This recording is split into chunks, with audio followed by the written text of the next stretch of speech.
لکھا ہے اللہ نے مشورہ کیا تھا فرشتوں سے، وَإِذْ قَالَ رَبُّكَ لِلْمَلَائِكَةِ إِنِّي جَاعِلٌ فِي الْأَرْضِ خَلِيفَةً، لیکن کچھ مفسرین کہتے ہیں کہ اللہ کو ضرورت نہیں فرشتوں سے مشورہ کر دے گی۔ اللہ نے فرشتوں سے مشورہ نہیں کیا، بلکہ رب نے انہیں آگاہ فرمایا تھا کہ میں لگاؤں زمین پہ اپنا نائب بنا، میں خلافت دینے لگا ہوں زمین پہ۔ اب یہ تو دینے والے کی مرضی ہے نا اس نے کس کو دینی ہے، یہ تو دینے والے کی مرضی ہے نا اس نے۔ تو کچھ لوگ کہتے ہیں کہ دینے والے سے زیادہ ہمیں پتہ ہے، تو فرشتوں کو بھی یہ اجتہادی خطا ہو گئی، کہنے لگے یا اللہ اسے نہ بنانا، یہ فساد کرے گا، یہ خون ریزیاں کرے گا۔ تو اللہ نے فرمایا جو میں جانتا ہوں وہ تم، اللہ اکبر۔ امام راضی فرماتے جب رمضان آتا ہے تو اللہ فرشتوں سے کہتا ہے ذرا یہ کھول کے دروازے دیکھو نا یہ زمین پہ کیا کر رہے ہیں، تم تو کہتے تھے فساد کریں گے اور یہ سارے تراویح بڑھ رہے، تم تو گویا کہتے تھے فساد کریں گے اور یہ تو دیکھو گویا رمضان کے روزے رکھ رہے، یہ تو میری یاد میں نکلے ہوئے، تم کچھ کہتے تھے اور دیکھو میں نے تمہیں کہا تھا نا جو میں جانتا ہوں وہ تم۔ اللہ نے پھر حضرت آدم علیہ السلام کو تمام زمانے کے علوم عطا کیے، علم سکھا لیا، تو فرشتوں سے کہا تم بھی ان چیزوں کے نام بتاؤ، تو وہ بتا سکے نہیں۔ اللہ نے فرمایا اب اس طرح کرو آدم کو سجدہ کرو، سب نے سجدہ کیا سوائے، وہ کہنے لگا یا اللہ صرف تجھے ہی کرنا ہے، کرنا بھی صرف اللہ کو چاہیے، پر رب کے آگے بھی جھکنا چاہیے، اور جس کے سامنے رب جھکائے نا وہاں بھی۔ اور یہ جو عاجزی ہے نا، یہ جو جھکنا ہے، یہ علم کے آگے ہے۔ ہماری مصیبت یہ ہے کہ ہم علم کے آگے بھی گردن جھکانے کو تیار نہیں ہوتے، وہاں بھی ہم خود عالم فاضل بن جاتے ہیں۔ تو فرمایا کہ سب سے کہا سجدہ کرو، سب نے سجدہ کیا سوائے ابلیس کے، تو پھر ہوا کیا وَكَانَ مِنَ الْكَافِرِينَ، وہ کافروں میں سے ہو گیا۔ پھر اللہ نے حضرت آدم کو اور جناب حوا کو نا مقام دے دیا جنت میں رہنے کے لیے، اور کہا سارا کچھ کھانا، درخت کے قریب نہ جانا، فطرت ہے نا انسان کی، وہ جستجو کرتا ہے، کہا اس درخت کے پاس نہ جانا۔ تو حضرت حوا سلام اللہ علیہ کہتے ہیں دل میں خیال رہتا تھا کہ آخر ہے کیا درخت کے پاس۔ یہی انسان کا عقیدہ توحید ہے کہ جہاں سے رب منع کر دے وہاں وہ منع ہو جائے، اور یہ ان کی خطا نہیں تھی، یہ اللہ کی حکمت تھی، چونکہ رب نے تو پہلے کہہ دیا تھا بنایا ہی زمین کے لیے، تو یہ تو سارا کچھ ہونا تھا تو زمین پہ آنا تھا نا۔ تو حضرت حوا اور جناب آدم کے پاس شیطان آیا، تو اس کو نکال تو دیا تھا پر ابھی اس کا جنت میں آنا جانا بند نہیں ہوا تھا، یہ بھی اللہ کی حکمت تھی۔ تو وہ کہنے لگا تمہیں پتہ ہے بعد میں مر جاؤ گے، تو حضرت حوا کہنے لگی کیا موت بھی آئے گی؟ کہاں، اس کی تکلیف بھی بڑی ہوگی، تو پھر بچیں گے کیسے؟ تو کہنے لگے پھل کھا لو اس درخت کا، تو بچنے کے لیے پھل کھایا تھا۔ حضرت عیسیٰ علیہ السلام ایک دن پڑھ رہے تھے انجیل، تو آپ نے نبی پاک کا تذکرہ پڑھا، اس سانپ نے سن لیا، تو حضرت عیسیٰ سے کہنے لگا حضور یہ بتائیں کہ وہ نبی پاک ملیں گے کہاں؟ تو حضرت عیسیٰ فرمانے لگے کہ مکے میں آئیں گے اور مدینے میں رہیں گے۔ تو کہا ملاقات کیسے ہو سکتی ہے؟ فرمایا چلا جا مکے۔ تو وہ سانپ 600 سال غار ثور میں، اور اس نے 70 جگہ پہ سوراخ کیے۔ کتنے سال بیٹھا رہا؟ بول کے بتائیے، آپ 6 گھنٹے بیٹھ کے دکھائیں، سوال ہی نہیں پیدا ہوتا۔ ہم بڑے کمزور ہو گئے، ہمارے لیے معاملہ بڑا اور طرح کا ہے، ہماری مرضی کا کوئی بات کرے تو ہم اس سے راضی ہیں۔ 600 سال وہ سانپ بیٹھا رہا، 600 سال، اور 70 اس نے سوراخ کیے غار ثور میں، لیکن وہ بھی عاشق تھا نا۔ اور یہاں معاملہ یہ تھا کہ ابوبکر صدیق دعا مانگ کے گئے تھے کہ میں نے کسی کو موقع نہیں دینا، ایک میں ہوں گا دوسرا میرا یار ہوگا۔ وہ غار ثور کی تو لذت ہی یہ والی تھی، ایک میں ایک میرے محبوب۔ اس نے 70 سوراخ کیے ہوئے تھے، جناب ابوبکر صدیق نے کہا حضور آپ ٹھہریں، میں ذرا بھی آیا صفائی کر کے۔ تو نبی کریم علیہ السلام رکے، تو حضرت ابوبکر صدیق نے کہیں پگڑی پھاڑ کے رکھی، کہیں چادر پھاڑ کے رکھی، اتنے سوراخ بند کیے تو جو ایک رہ گیا وہاں ایڑی رکھ دی۔ تو اب وہ سانپ بھی شکوہ کرنے لگا کہ یار تو بھی کوئی نرالا ہی عاشق ہے کہ میں نے تو کسر ہی کوئی نہیں چھوڑی تھی، 70 سوراخ کیے تھے اور تو نے بھی کمال ہی کر دی ہے، یہ سارے ہی بند کر دیے، جو بچ گیا اس پہ ایڑی رکھ دی۔ اس نے پتہ نہیں کتنے ڈنگ مارے۔ سانپ کا جب ڈنگ لگتا ہے تو وجود میں بہت زیادہ گرمی پیدا ہوتی ہے۔ حضرت ابوبکر صدیق کے بارے میں ہمارے شارحین نے لکھا روئے نہیں، وجود اتنا گرم ہوا کہ آنسو ٹپک پڑے۔ نبی کریم صلی اللہ علیہ وسلم نے فرمایا ہٹا نہ ذرا پیر، پھر انہوں نے ہٹایا تو میرے مصطفیٰ میں لعاب دہن لگایا۔ حضرت ابراہیم ابن ادہم رحمت اللہ علیہ بادشاہ وقت تھے، اللہ سے بڑا پیار تھا. رات کو بستر پہ لیٹتے تو دل کرتا میرے اندر بھی اللہ ایسی صلاحیت پیدا کرے کہ میں بولوں تو میرا رب مان جائے, میں بات کروں تو میرا رب میری اس بات کا بھرم رکھے. دل میں خیال آتا تھا, لیکن تھے تو بادشاہ نرم نرم بستروں پہ سوتے تھے. ایک دن سوئے ہوئے تھے, چھت پہ کسی کے چلنے کی آہٹ محسوس ہوئی. بادشاہ کی چھت پہ بغیر اجازت آ کون گیا؟ کون ہے چھت پہ؟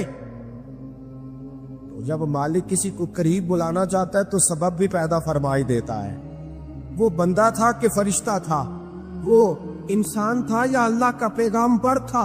اوپر سے بولا, کہنے لگا میرا اونٹ گم ہو گیا ہے, آپ کی چھت سے تلاش کر رہا ہوں.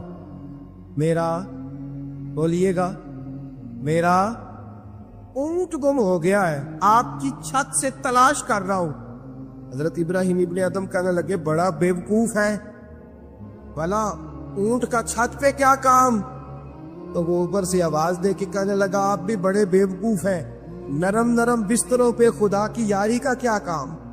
نرم بستر بھی ہو, آرام بھی ہو, رب بھی ملے. الذین یذکرون اللہ قیاما وقعودا وعلی جنوبہم, اٹھو, بستر چھوڑو, اس کی بارگاہ میں کبھی قیام کرو, کبھی سجدہ کرو, کبھی رو کے اسے مناؤ, کبھی ناز کر کے اسے مناؤ, کبھی اس کے یار پر درود پڑھ کے مناؤ, کبھی قرآن کی تلاوت کر کے مناؤ, کبھی ذکر حسین کر کے مناؤ, کبھی یاد صدیق کر کے مناؤ, کبھی سیدہ فاطمہ کا نام لے کے اسے راضی کرو, کبھی حضرت عائشہ کے تذکرے کر کے اسے راضی کرو. پھر بستر پہ کیوں لیٹے ہوئے؟ حضرت ابراہیم بن ادم فرماتے دل پہ چوٹ کر گئی بات, اٹھا, بادشاہی چھوڑ دی, جنگل میں نکل گیا, اس کی یاد میں لگ گیا, چھوڑ دیا سارا کچھ. ایک دن دریا کنارے بیٹھے, سوئی دھاگے کے ساتھ اپنی قمیض سی رہے.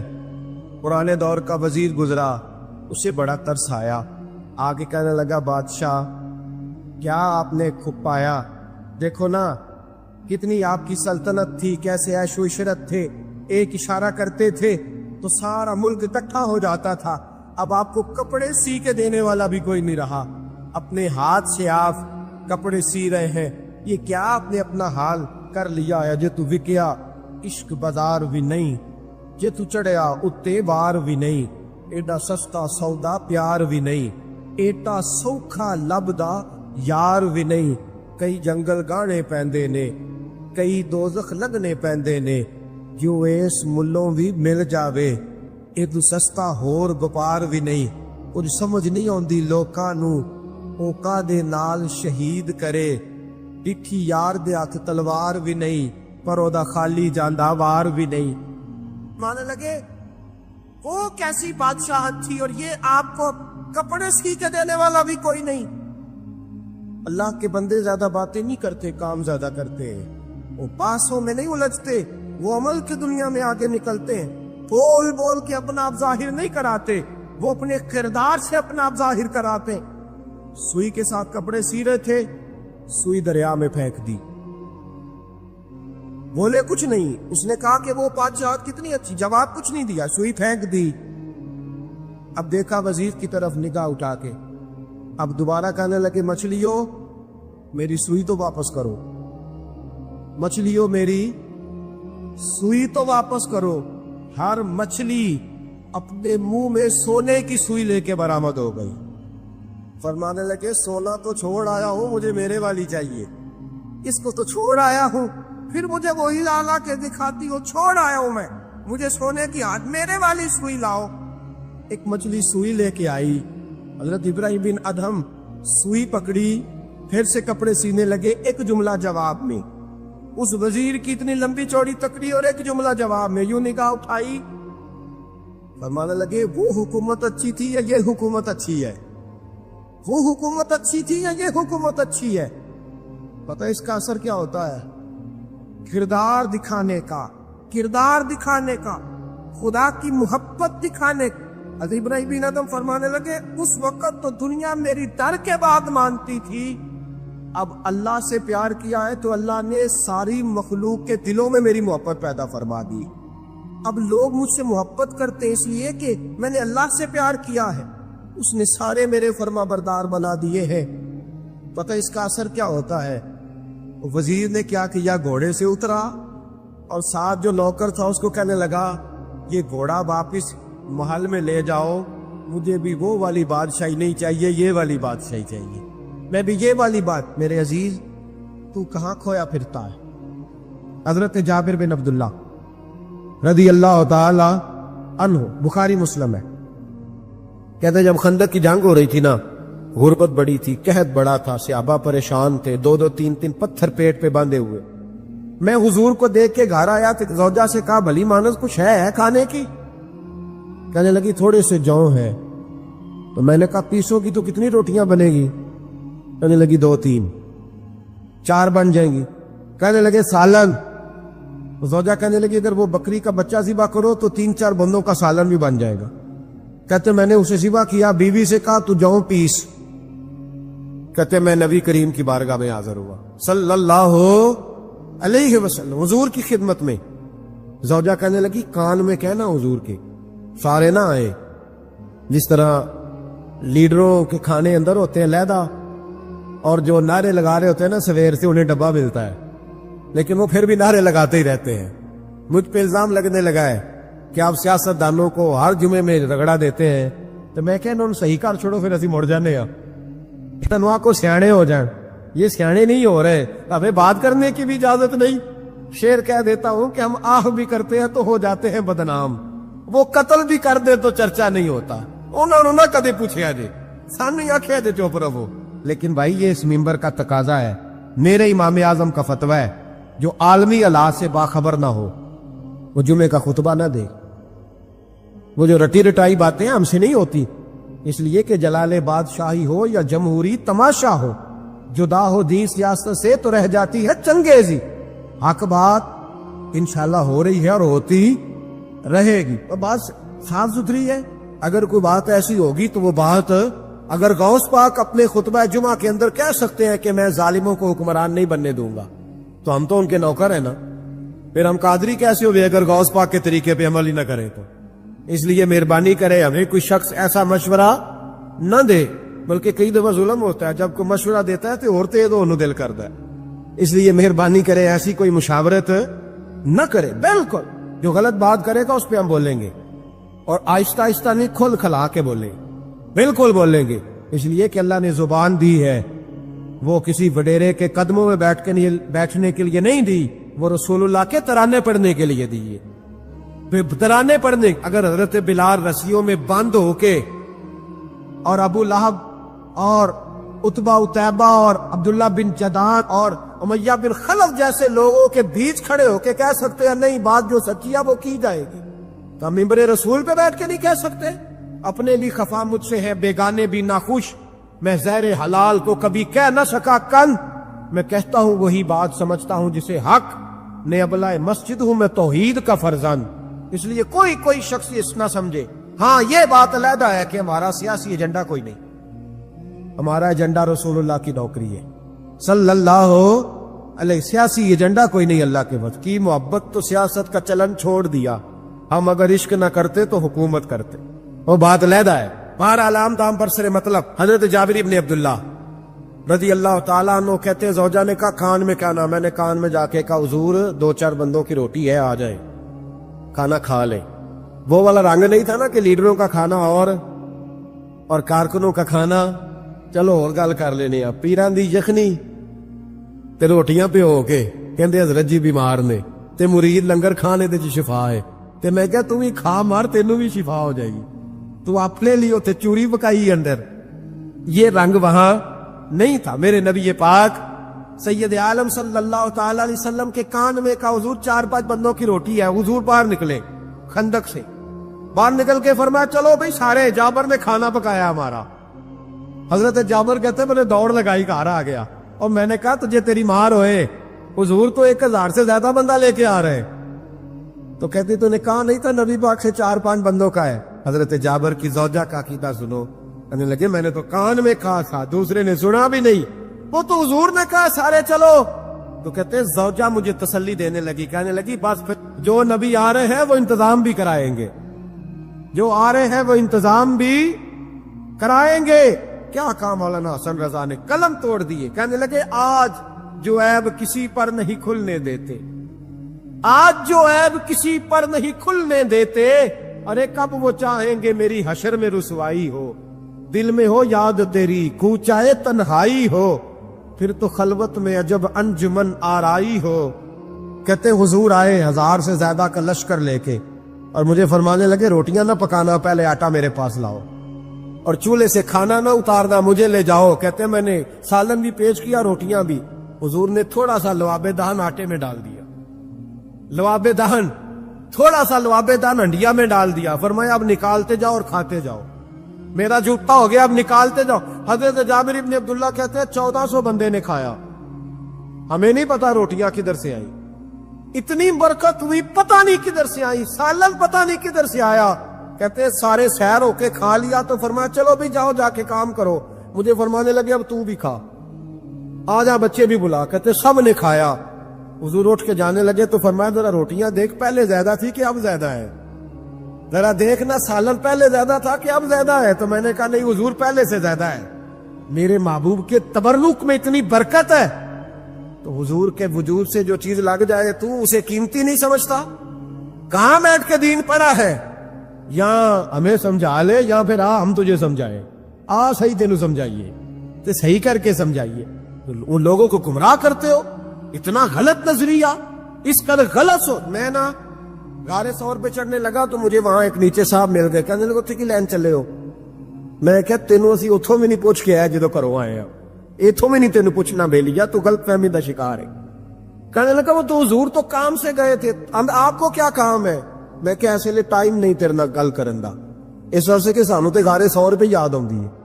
وہ واپس آ گئے، عام آدمی تھا، خیر وہ کہیں سے آیا ہوا تھا، اردو بولتا تھا۔ تو میں ایک عمرہ کرنے کے لیے جارانہ سے واپس آیا تو طواف ہم کر رہے تھے، وہ بھی مجھے نظر آ گیا دوڑتا ہوا، میں انہوں آواز مار لی، میں کیا حضرت حاجرہ تے پانیاں سے دوڑیا سانتے تو کا تو چھالا ماری پھر دے او بیائی کولر تے جا بھی رام کر جا کے، کہندے نہیں انہاں دی ادا تے ادا کرنی ہے۔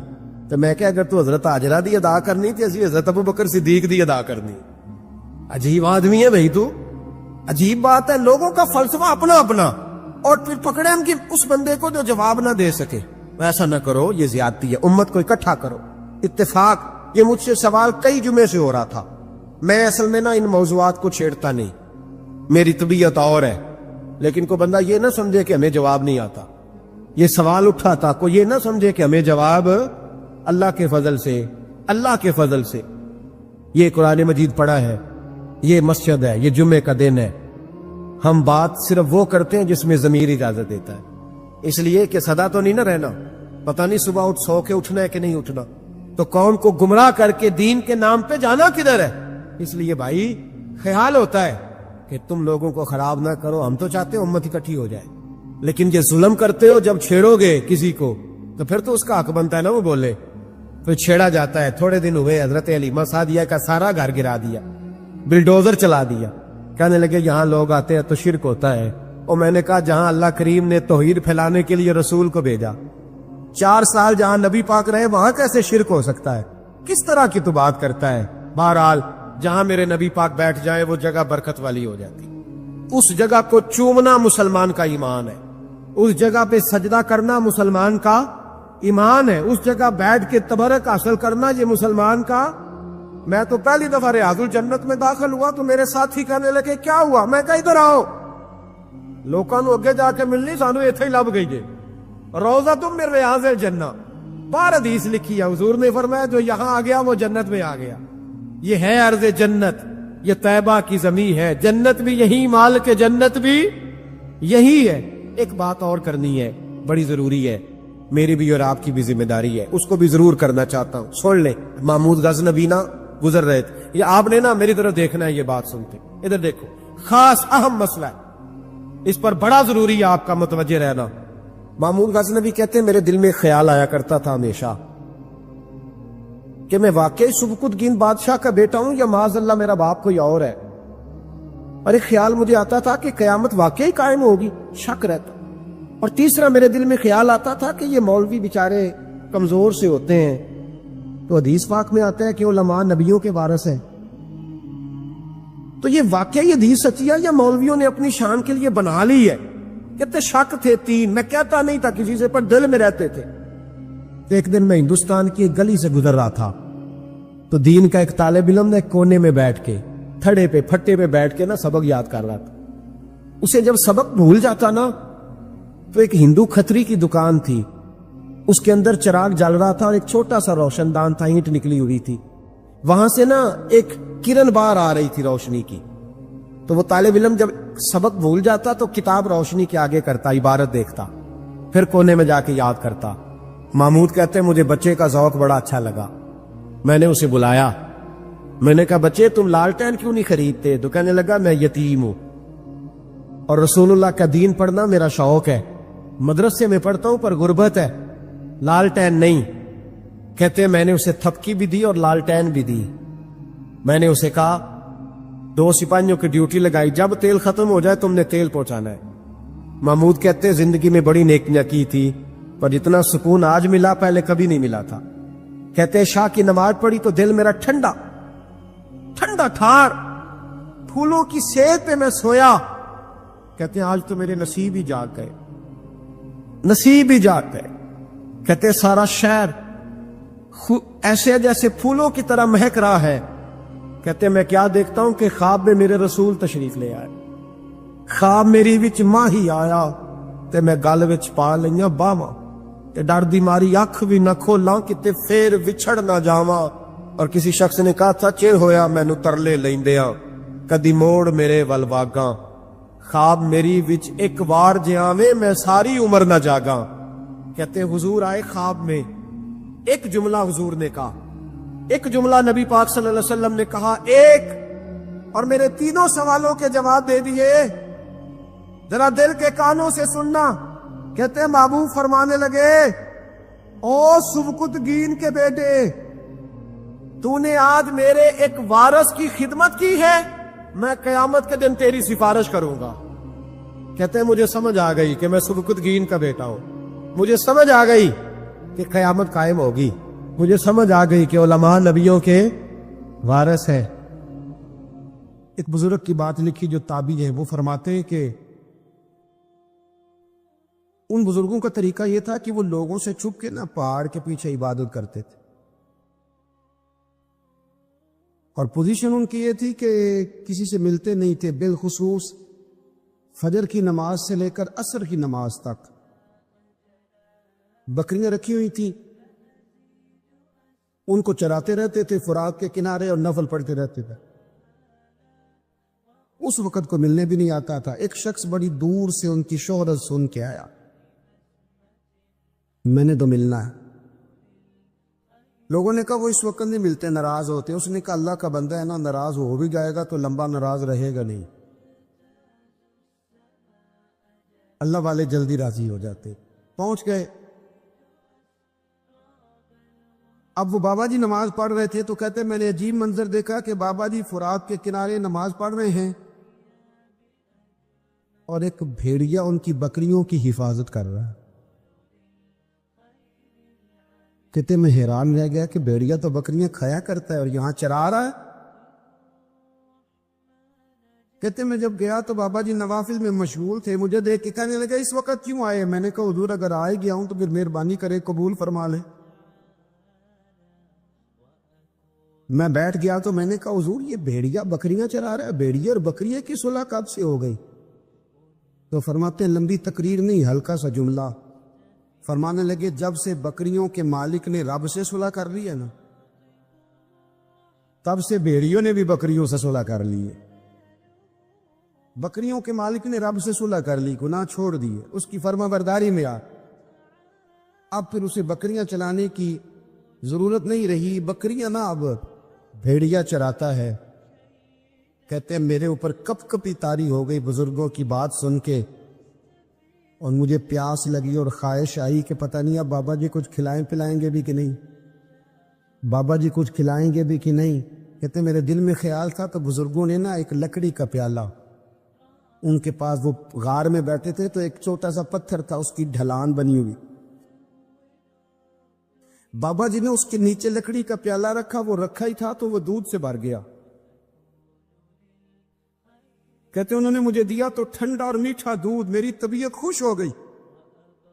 بابا جی نے دوبارہ وہی پیالہ اسی جگہ رکھا تو شہد سے بھر گیا۔ 1000 سال پہلے داتا صاحب لکھ رہے ہیں، کہتے مجھے دیا، میں نے فوراً کہا، میں نے کہا حضور یہ دودھ تو گائیں بھینس دیتی ہے، پہاڑوں سے تو نہیں نکلا کرتا، اور شہد تو شہد کی مکھیاں دیتی ہیں، پتھروں سے تو نہیں نکلتا، یہ آپ کہاں سے نکال رہے ہیں؟ تو کہتے ہیں وہ قرآن مجید پڑھنے لگے۔ وَإِذِ اسْتَسْقَىٰ مُوسَىٰ لِقَوْمِهِ، جب موسیٰ کی قوم نے ان سے پانی مانگا، فرمانے لگے موسیٰ کی نافرمان قوم پانی مانگے، حضرت موسیٰ پتھر پہ ڈنڈا مارے تو اللہ وہاں سے 12 چشمے جاری کر دے۔ جو رب حضرت موسیٰ کی نافرمان قوم کے لیے پتھر اور پہاڑوں سے چشمے نکال دیتا ہے نا، وہ بزرگ کہنے لگے بس بات یہ ہے کہ آج بھی ہو اگر ابراہیم کا ایمان پیدا تو آگ کر سکتی ہے انداز کلیستہ پیدا۔ کہنے لگا حضور پھر میرے لیے بھی دعا کریں، آپ فرمانے لگے پھر دعا، تو دعا نہ کرا تو مدینے والے کی غلامی شروع کر، تو نبی کریم کی غلامی شروع کر، تو رسول پاک کی غلامی شروع کر۔ تیرے عمل کا دار و مدار تیری نیت پر ہے، تیرے ارادے پر ہے، بنیاد تمہاری نیت ہے۔ بنیاد یہ ہے کہ تمہارا اندر سے اس کام کے لیے ذوق کیا ہے، شوق کیا ہے۔ اگر وہ بنیاد مضبوط ہے تو پھر عمل کی جو آپ چھت ڈالیں گے وہ ساری چھت بھی مضبوط ہے، لیکن اگر ارادے کچے ہیں، کمزور ہے، سازشیں ہیں، رنجشیں ہیں، اندر معاملات گڑبڑ ہیں، تو پھر کبھی دیواریں مضبوط ہو سکتی، نیتیں اچھی کریں۔ بڑی سادی مثال، بڑی صاف ستھری، مولا کائنات شیر خدا حضرت علی المرتضیٰ کرم اللہ تعالی وجہ الکریم نہ، آپ ایک جگہ جنگ لڑنے کے لیے گئے، جہاد ہو رہا ہے۔ عرب کے جو لوگ ہوتے تھے وہ دشمن کو سزا بڑی سخت دیتے تھے، بعض لوگ مطالبہ بھی کرتے ہیں نا سخت سزا کا۔ ہمارا سرائکی کا ایک شاعر ہے، وہ کہا کرتا ہے دے تانگی ساڑھی زندگی تو دے سخت سزا تیری جان چھوٹے، ساکو مار نہ شاکر قسطاں وچ یک لخت مکھا تیری جان چھوٹے۔ عرب کے لوگ نا سخت سزا دیتے تھے، سخت، وہ اذیت دیتے، کبھی انگلی کاٹ دیتے، کبھی ہاتھ کاٹ دیتے۔ مختار سقفی نے جب امام علی مقام رضی اللہ تعالیٰ عنہ کے قاتلوں کو قتل کیا تو زیادہ تر کی گردنیں نہیں کاٹی تھی، بلکہ اس نے ہاتھ پیر کاٹ کے لوگوں کو جنگلوں میں پھینک دیا تھا، تڑپ تڑپ کے لوگ مر گئے۔ اسلام اس اذیت کا قائل ہے۔ اہل عرب اذیت دیتے تھے، بلکہ دشمن جب نڈھال ہو کے گر جاتا تھا نا تو اس پر گھوڑے دوڑا دیتے تھے، گھوڑے دوڑ جاتے تھے اس پر، لاشیں مسک کر دیتے، ناک کان آنکھیں نکال ڈالتے تھے، ٹکڑے کرتے تھے وجود کے، اذیت دیتے تھے۔ تو جب کوئی آدمی کسی کے نرگے میں آ جاتا تھا نا، قابو میں آتا تھا، تو اس کی خواہش ہوتی تھی کہ میں مارنے والے کو غصہ دلاؤں تاکہ مجھے جلدی مار دے، اذیت نہ دے، تکلیف نہ دے، مجھے جلدی مار ڈالے، جلدی قتل کر ڈالے۔ یہ ان کا مزاج ہوتا تھا، رویہ ہوتا تھا۔ حضرت مولا علی شیر خدا کرم اللہ تعالی وجہ الکریم دشمن پر غالب آ گئے۔ جب غالب ہوئے تو اس نے معاذ اللہ حضرت علی پر تھوک دیا۔ کافر تھا، اس کا ارادہ یہ تھا کہ میں حضرت علی کو غصہ دلاتا ہوں تاکہ یہ مجھے جلدی مار دے، لیکن اسے نہیں پتا تھا یہ علی ہے، اسے نہیں خبر تھی کہ یہ جو خمیر ہے نا، ان کی تربیت مدینے والے محبوب نے فرمائی ہے۔ یہاں جو چمک دمک ہے اس کا رنگ ساری دنیا سے نرالا ہے، انوکھا ہے، شاندار ہے، وزادار ہے، کمال ہے۔ کہا حضرت علی پر معاذ اللہ میں یہ کام کرتا ہوں تاکہ وہ جلدی قتل کر دیں گے، لیکن جب اس نے مولا علی کی طرف یہ نازیبا حرکت کی تو حضرت علی نہ تلوار چھوڑ کے پیچھے ہٹ گئے۔ توجہ کرنا، رزلٹ دیکھنا، مولا علی پیچھے ہٹ گئے اور فرمانے لگے جا تو آزاد ہے۔ وہ کہنے لگا میں آزاد ہوں، کس طرح، کیسے؟ تو حضرت علی فرمانے لگے میرا تیرا ذاتی جھگڑا تو کوئی نہیں نا، نہ تو نے میری زمین پہ قبضہ کیا، نہ میرا مال لوٹا، نہ میری عزت پر ہاتھ ڈالا، میرا تیرا جھگڑا اللہ کی رضا کے لیے، خالص اس لیے کہ تو اللہ کی نافرمانی کر رہا، خالصتاً اس لیے تیرا اور میرا یہ جھگڑا ہے۔ باقی جہاں تک تعلق اس بات کا ہے کہ اب تو نے میری ذات شامل کر دی، اب تو نے مجھے تکلیف دے دی، اب تو نے مجھے اذیت میں مبتلا کر دیا، تو حضرت مولا علی شیر خدا فرمانے لگے اب ذات آ گئی ہے میری بیچ میں، اب میری ذات بیچ میں آ گئی ہے، اب اگر میں تجھے قتل کروں گا تو لگے گا میں نے اپنے ذاتی غصے میں قتل کیا، لہذا اب معاملہ یہ ہے کہ میں تجھے آزاد کرتا ہوں، اب تو چھٹی کر سکتا ہے، جا سکتا ہے، دوبارہ کبھی میرے ہاتھ آئے گی تو دیکھی جائے گی۔ مولا کائنات نے اسے چھوڑ دیا، لیکن وہ حضرت علی کا غلام بن گیا، وہ غلام بن گیا۔ کہنے لگا علی اب سمجھ آئی ہے کہ دین کتنا شاندار ہے، دین کتنا اعلیٰ ہے، دین کی قدریں کتنی پاکیزہ اور کتنی حسین ہے اور کتنا منور ہے محبوب کریم کا دین، آپ مجھے کلمہ ہی پڑھا دیں۔ گویا جو بندہ تلوار سے فتح نہ ہو سکا وہ مولا علی کے خلوص سے فتح ہو گیا، حضرت علی کے خلوص سے، للہیت سے، اللہ کے ساتھ جو ان کا رشتہ تھا، اس رشتے کی برکت سے وہ آدمی فتح ہو گیا۔ میرے بھائی ہمارے معاملات کے اندر للہیت ختم ہوتی جا رہی ہے، خلوص نہیں رہا، کرامتیں ہیں، کہانیاں ہیں، داستانیں ہیں، الزامات ہیں، جھوٹ ہے، فریب ہے، فراڈ ہے، بڑا کچھ ہے۔ اگر نہیں ہے تو خلوص نہیں ہے، اگر نہیں ہے تو ہمارا اللہ اور اس کے رسول کے ساتھ رضا والا معاملہ نہیں ہے۔ کسی چیز کو اس کی حقیقت کی بجائے ہم تصورات کی دنیا میں جا کے، خیالات، توہمات اور افواہوں کی دنیا میں جا کے اس کو قبول کرتے ہیں۔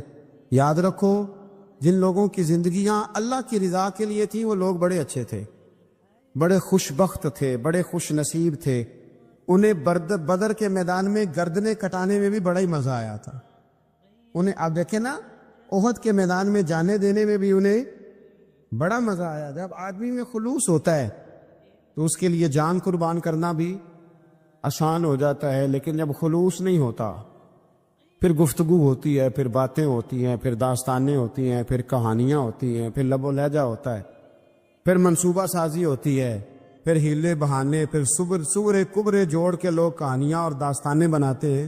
خلوص اور للہیت کے ساتھ اللہ کی بارگاہ میں جھکے، عبادتوں کا، ریاضتوں کا، تلاوتوں کا جتنا اللہ ہمیں موقع دیتا ہے اس میں خلوص شامل کرنے کی کوشش کریں، للہیت شامل کرنے کی کوشش کریں، اللہ کی رضا شامل کرنے کی کوشش کریں۔ میرے نبی رحمت صلی اللہ تعالی علیہ وسلم نا حضرت معاذ ابن جبل کو جب یمن کے لیے روانہ کرنے لگے تو رسول پاک علیہ السلام نے بڑی نصیحتیں فرمائیں۔ ان نصیحتوں میں درد بڑا تھا، کیوں؟ اس لیے کہ حضور نے انہیں بتلایا تھا کہ جب تم واپس آؤ گے تو میری تمہاری ملاقات نہیں ہوگی، تم میری قبر سے گزرو گے، اکھاں جدوں میٹیاں زمانہ مینوں روے گا، اپنا تے اپنا بیگانہ مینوں روے گا، جدوں نہ میں دسیا میں خاراں نوں میں خانے وچ، جام ٹوٹ جان گے تے میں خانہ مینوں روے گا، کئی لک لک رون گے تے کئی بک بک رون، گلیاں دا ایانا تے سیانا مینوں روے گا۔ اور کیا خوبصورت بات انہوں نے کہی تھی، مجھے بڑی پسند ہے، کہنے لگے بے قدراں کچھ قدر نہ جاتی، او کیتی خوب تسلی ہو، اے دنیا دار پجاری زر دے کتیاں دے گل ٹلی ہو، بک بک روسن اکھیاں تکیو ویکھ حویلی کلی ہو، تے کوچ نصیر اساں جدوں کیتی پھر پہ جانی تھر تھلی ہو، کوچ نصیر اساں جدوں کیتی پھر پہ جانی پھر کمال ہو جائے گی، بعد مرن دے مکھڑا میرا ہو جاوے جے تازہ، پھر سمجھ لینا محبوب میرے نے آن پڑے ہے جنازہ۔ حضرت معاذ ابن جبل رضی اللہ تعالیٰ عنہ سے حضور نے فرمایا معاذ جب تم واپس گزرو گے نا تو میری قبر کے پاس سے گزرو گے، ملاقات نہیں ہو۔ تو وہ جو نصیحتیں تھی نا اس موقع پر جب آپ گویا کسی سے آخری ملاقات کر رہے ہوتے، ان نصیحتوں کے اندر جو حسن ہوتا ہے، کمال ہوتا ہے، وہ تو جاتے جاتے کی بات، لے سجنا سا توڑ نہیں پائی، جان ہی دیتی راہ تیرے، وہ جو جاتے جاتے کی گفتگو ہوتی ہے، وہ جو انداز ہوتا ہے، بڑا کمال ہوتا ہے، اور اس کی گہرائی اور گہرائی کو وہ سمجھ سکتا ہے جس کو وہ لمحے میسر آتے، جو اس وقت اس مقام پہ کھڑا ہوتا ہے۔ حضرت معاذ ابن جبل رضی اللہ تعالیٰ عنہ تڑپ کے روئے، کہا حضور کیا فرما رہے ہیں؟ حضور کوئی خاص نصیحت؟ تو نبی پاک نے بڑا کچھ فرمایا، ایک جملہ حضور نے یہ کہا، معاذ عمل جتنا بھی کرنا خلوص کے ساتھ کرنا۔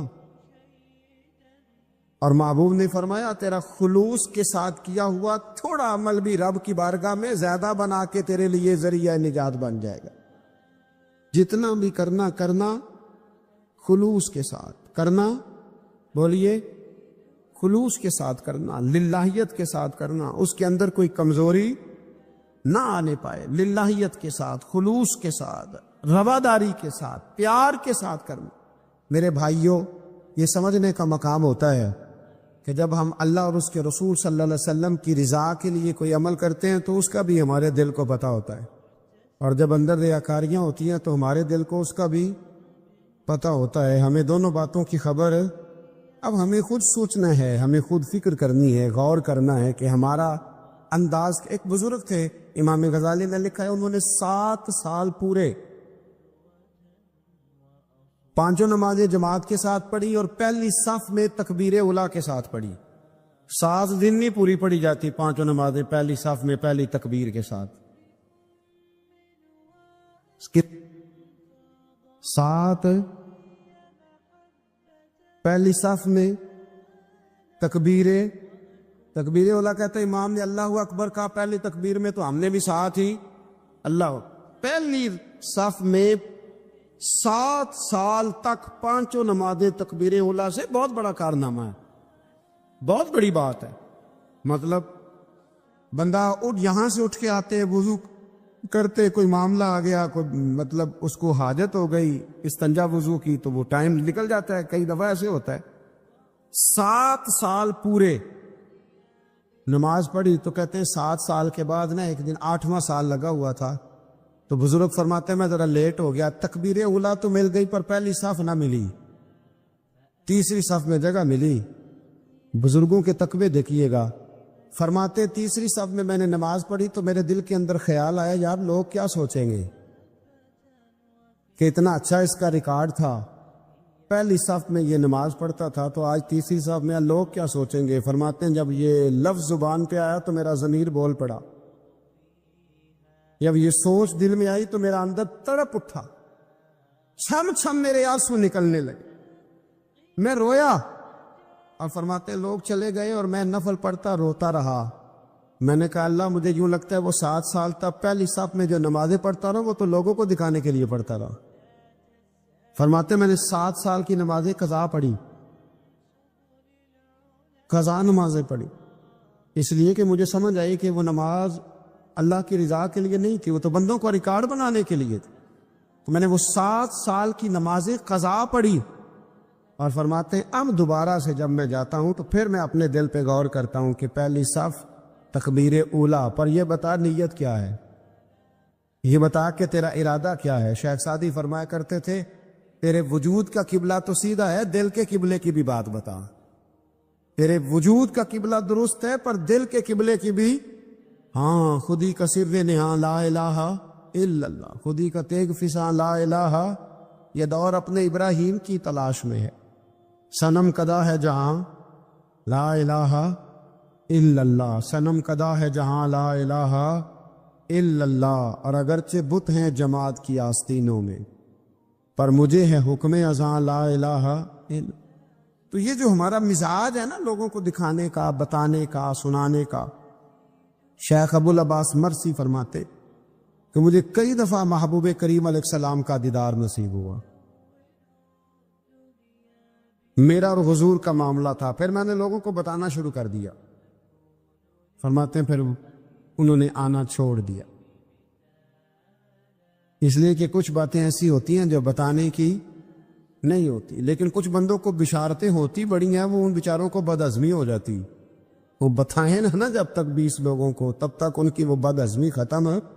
حالانکہ ہر چیز بتانے کی، دکھانے کی، سنانے کی، ہر چیز کی وضاحت دینے کی نہیں ہوتی، ہر چیز ایسی نہیں ہوتی۔ حضرت ابو ہریرہ جیسے لوگ فرمایا کرتے تھے علم کی 2 تھیلیاں، ایک کھولی ہے دوسری کھولو تو مجھے قتل کر دو۔ ہر چیز کو بتانے سمجھانے کی ہوتی ہے۔ تو خلوص دیکھے کتنا ہے اس میں، للہیت کتنی ہے، اللہ کی رضا کتنی۔ الحمدللہ تعالی اس مہینے سے جو جولائی کا ہے، میرے خیال ہے 4-5 جولائی سے حج کی فلائٹ شروع ہو جائیں گی انشاءاللہ تعالی۔ خوش نہیں ہوئے آپ سن کے؟ جو جا رہے ہیں رب ان کا قبول فرمائے، اور جو رہ گئے اللہ انہیں موقع عطا فرمائے۔ ای سعادت بزور بازو نیس تانہ بخشندہ خدائے بخشن۔ یہ سعادتیں بازو کی قوت سے نہیں ملتی، تبھی ملتی ہیں جب اللہ عطا کرتا ہے، جب رب اپنے فضل سے عطا کرتا ہے پھر یہ سعادتیں ملتی ہیں۔ لوگ حج کے لیے جا رہے ہیں، اور آپ کو پتہ ہے حج بھی آج کل ساتھ حج ہوتا ہے، ساتھ سیلفی ہوتی ہے، آخر تک چلتا۔ ایک بزرگ کی حضرت ابو مرتعش ان کا نام تھا، وہ فرماتے میرا 4-5واں حج تھا، نفلی حج کرنے کے لیے میں جا رہا تھا، تیاری میری مکمل ہو گئی تھی، 2-4 دنوں میں میری روانگی تھی، ارادہ میرا مضبوط تھا، معاملات سارے طے ہو گئے تھے، بس میں جانے کے قریب تھا۔ فرماتے ہیں کہ میں ایک دن گھر میں بیٹھا تھا، اماں جی نے کہا بیٹا ذرا پانی کا پیالہ دینا۔ فرماتے میرے دل میں خیال آیا کہ ایک تو میں عالم ہوں، صوفی ہوں، درویش ہوں، مولوی ہوں، اور دوسرا یہ کہ میری کل پرسوں تیاری بھی ہے، تو پانی تو چھوٹا بھائی بھی دے سکتا ہے، یہ کام کو بچہ بھی کر لے گا۔ میں نے چھوٹے کو اشارہ کیا ذرا پانی دینا، وہ گیا اور مٹکے سے پانی بھر کے اماں کو دے دیا۔ کہتے جب اس نے اماں کو پانی دیا نا تو میرے اندر پھر مد و جزر شروع ہوا، پھر میری ضمیر کی آوازیں اٹھنے لگی، پھر اندر سے بلندی ہونے لگی، پھر آوازیں آئیں، اور پھر میں نے اعلان کیا، میں نے کہا اوہو یہ کیا ہوا؟ سینکڑوں اور ہزاروں میل حج کرنے کے لیے جانا میرے لیے آسان ہے، اور یہ 2 قدم اماں کو پانی دینا میرے لیے مشکل ہے، یہ کیا بات ہوئی؟ حالانکہ حج کرنے سے بھی اللہ نے راضی ہونا تھا، اور اماں کو پانی پلانے سے بھی اللہ نے راضی ہونا تھا، پر یہ میں کس جگہ کھڑا ہو گیا ہوں کہ سینکڑوں میل اور ہزاروں میل جا کے حج کرنا میرے لیے آسان ہے، لیکن پانی بھر کے لانا میرے لیے مشکل ہے۔ چند قدموں کے فاصلے پہ مٹکا پانی کا پڑا ہے۔ فرماتے ہیں بس اسی وقت پھر مجھے سمجھ آئی کہ وہ حج میں لوگوں نے ذرا حاجی حاجی کہنا ہے نا، حج میں لگا شور اٹھے گا نا کہ چھٹا حج کر کے آیا ہے، حج میں ذرا آوازیں اٹھیں گی نا ماشاءاللہ کیا بات ہے، پھول ڈلیں گے اور پتیاں گریں گی اور نام ہوگا، لیکن اماں کو پانی دینے سے کسی نے اعلان تو نہیں نہ کرنا، شاباش تو نہیں نہ دینی، کسی بندے نے آواز تو نہیں نہ اٹھانی۔ فرمایا میں اسی وقت اسی لمحے اٹھ کے ماں کے قدموں میں بیٹھا اور پیر پکڑ کے کہا اماں مجھے معاف کر دے۔ اماں کہنے لگی بیٹے کیا ہوا؟ میں نے کہا اماں مجھے سمجھ آ گئی، آج میرا نفلی ہے، میں اس سال نہیں جاؤں گا، اگلے سال جاؤں گا، اب یہ پورا سال میں تیری نوکری کروں گا، میں تیری خدمت کروں گا، تیرے پیر دباؤں گا، تیرے لیے کھانا لاؤں گا، میں تیری ڈیوٹی کروں گا، اس لیے کہ مجھے سمجھ آئی ہے کہ نیکی کا تصور اصل میں ہے کیا۔ ہم بالعموم وہ نیکی کرنے جا رہے ہوتے ہیں جو نیکی بھی ہوتی ہے اور دنیا میں اس کا نام بھی ہوتا ہے، تذکرہ بھی ہوتا ہے، اس کی وجہ سے ہمارا قد بھی اونچا ہو رہا ہوتا ہے۔ حالانکہ نیکی کا تصور تو بڑا چھوٹا سا ہے، کل معروف صدقہ، مسکرا کے ملنا بھی نیکی، رزق حلال کما کے بچوں کو کھلانا بھی نیکی، گلی سے پتھر اور کانٹا اٹھا دینا بھی نیکی، پر ہمیں تو کوئی لمبی چوڑی نیکی چاہیے، وہ بڑی نیکی چاہیے۔ اس لیے بہت سارے ایسے لوگ ہیں جو نیکیاں ان کی پہنچ میں ہوتی ہیں وہ نہیں کرتے۔